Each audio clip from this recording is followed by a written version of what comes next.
चीन की communist party और उसकी सेना से भारत निपट लेगा। लेकिन अब यह दुनिया को सोचना है कि अगर चीन इसी तरह की उग्र हरकतें दूसरे देशों के साथ भी करता रहा तो फिर पूरी दुनिया का क्या होगा। क्या चीन सिर्फ भारत की जिम्मेदारी है? क्या चीन को रोकना सिर्फ भारत की जिम्मेदारी है?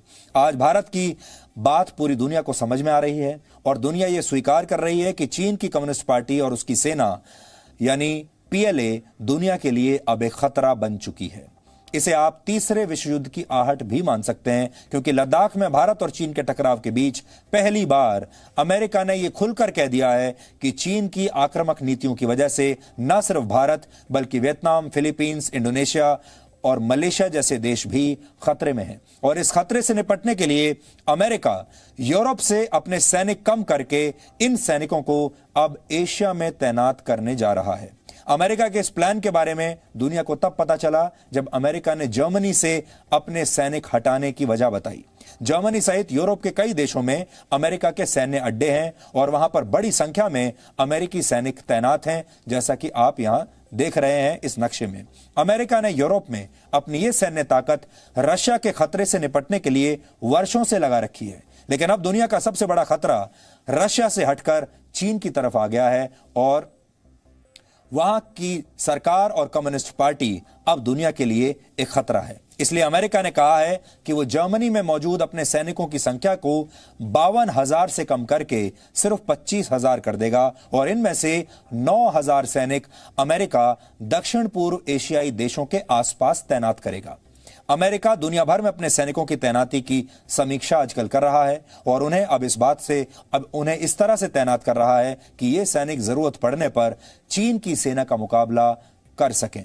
अमेरिका इस बात को मान रहा है कि यह बहुत बड़ी चुनौती का वक्त है और इस चुनौती का सामना करने के लिए जरूरी यह है कि सभी सैन्य संसाधन सही जगह पर मौजूद हों। इसका अर्थ यह हुआ कि अमेरिका उन रणनीतिक जगहों पर अपनी सैन्य ताकत बढ़ाएगा जहां से चीन को घेरा जा सकता है। यह भारत के लिए एक बहुत शुभ समाचार है। यह चीन के लिए बड़ा संदेश है, क्योंकि उसकी हरकतों पर अब दुनिया चुप नहीं बैठेगी और अमेरिका ने पूरी दुनिया में सबसे पहले आगे निकलकर यह पहल की है।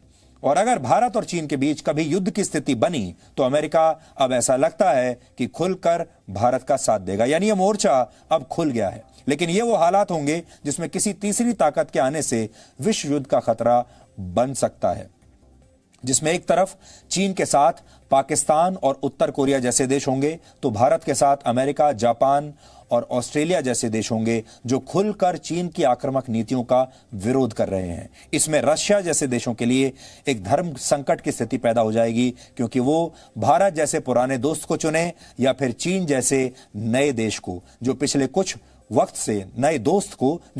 वक्त से रशिया की बड़ी जरूरत बन गया है, क्योंकि चीन के पास पैसा है, चीन के पास संसाधन है और रशिया को इस समय पैसे की जरूरत है। तो एक तरफ रशिया की अगर हम बात करें तो एक तरफ पुरानी दोस्ती है और दूसरे तरफ पैसे वाली दोस्ती है। तो रशिया से जो हम उम्मीद कर सकते हैं वो ये कि ज्यादा से ज्यादा रशिया ये करेगा कि वो न्यूट्रल रहेगा। अगर रशिया ने इतना भी कर दिया कि ना वो चीन का साथ दे खुलकर और ना भारत का दे, तो भी हम ये मानेंगे कि रशिया ने हमारा ही साथ दिया एक तरीके से। लेकिन अगर रशिया ने अपना झुकाव चीन की तरफ कर लिया तब भारत के साथ एक तरीके का धोखा होगा। तो इसलिए भारत को भी ज्यादा उम्मीद नहीं रखनी चाहिए। अगर रशिया न्यूट्रल रहता है तो भी भारत के लिए यह कूटनीतिक जीत है। लेकिन सवाल यह है कि ऐसी नौबत आए ही क्यों? क्योंकि दुनिया एकजुट होकर चीन से कभी जवाब नहीं मांगती, इसलिए आज स्थिति ऐसी बन गई है। जबकि जमीन की भूख में चीन का विस्तारवादी चेहरा पूरी दुनिया इस समय देख रही है। कोशिश यह होनी चाहिए कि किसी भी पक्ष की तरफ से एक गोली ना चले और ये जो युद्ध जैसी स्थिति अभी दिख रही है ये किसी तरीके से टल जाए।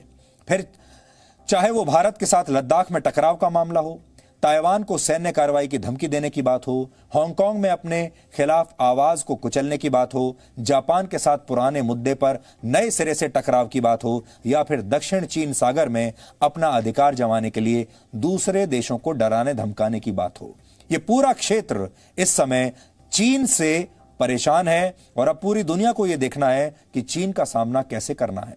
चीन की विस्तारवादी नीतियों और सैन्य गतिविधियों को अगर रोका नहीं गया तो पूरी दुनिया के लिए वैसा ही संकट पैदा हो जाएगा जैसा संकट हिटलर के जमाने में बन गया था, और फिर दुनिया ने इसका नतीजा द्वितीय विश्व युद्ध के रूप में देखा था और फिर पूरी दुनिया को एक साथ आना पड़ा था। इसलिए चीन को उसी की भाषा में जवाब दिया जाना अब बहुत जरूरी हो गया है। चीन के खिलाफ अमेरिका ने जिस तरह की सैन्य नीति के संकेत दिए हैं, उससे यह साफ है कि चीन को उसके ही पड़ोस में घेरा जाएगा। चीन की यह घेराबंदी किस तरह से होगी, इसे अब हम आपको नक्शे के जरिए समझाने की कोशिश करते हैं।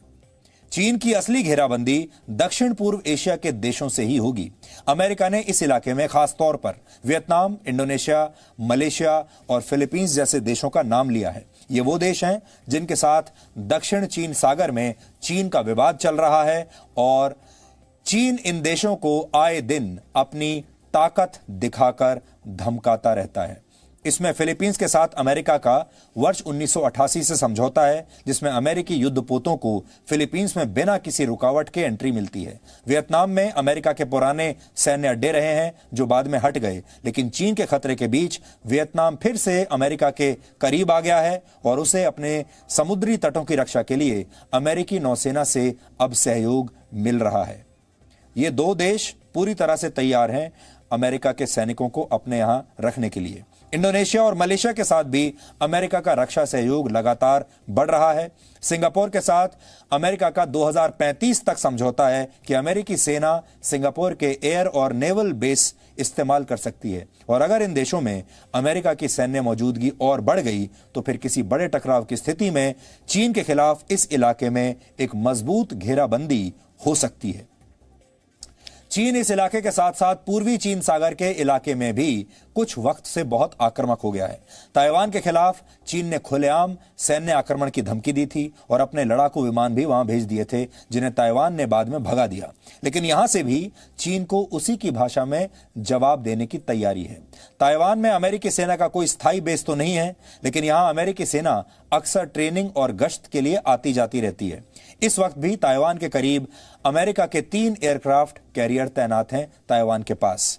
उधर एशिया पैसिफिक इलाके में चीन और उसके दोस्त उत्तर कोरिया से निपटने के लिए दक्षिण कोरिया और जापान में अमेरिका के सैन्य अड्डे पहले से ही मौजूद हैं।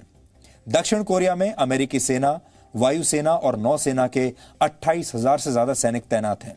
यहां अमेरिका के करीब 15 छोटे बड़े सैन्य अड्डे भी हैं।